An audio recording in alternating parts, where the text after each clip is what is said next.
अबे मर गए हो तुम, खेलचो भी सही, खाते पीते कुछ नहीं हो।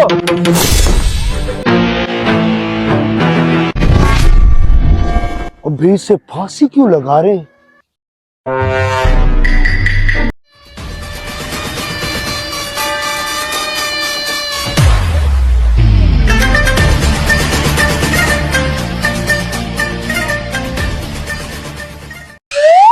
अबे ये तुझे फांसी क्यों दे रहे हैं?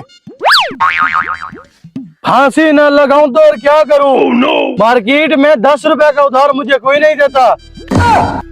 बस इतनी बात की खातिर तू फांसी ले रहा, क्यों नहीं देते उधार? क्योंकि मैंने उसका 1000 रुपया देना था, अभी तो सिर्फ 3 साल ही हुए। बस इतनी बात? अबे मैंने हजारों लोगों के ऐसे पैसे देने हैं। मैंने भी इसी तरह हजारों लोगों के पैसे देने हैं, अब 1 रुपया दे के कोई राजी नहीं है। फांसी ना लगाऊं तो और क्या करूं? चल बे खींच यार, तू खींच। मुझे भी 1 रुपए का कहीं से उधार नहीं मिलता। अबे मैंने तो फांसी नहीं ली, मुझे मार्केट में 1 रुपए का उधार नहीं मिलता। फांसी तो हराम मौत है। मैं कौन सा फांसी ले रहा हूँ, अभी तो मैं प्रैक्टिस कर रहा हूँ। no, no, no, no.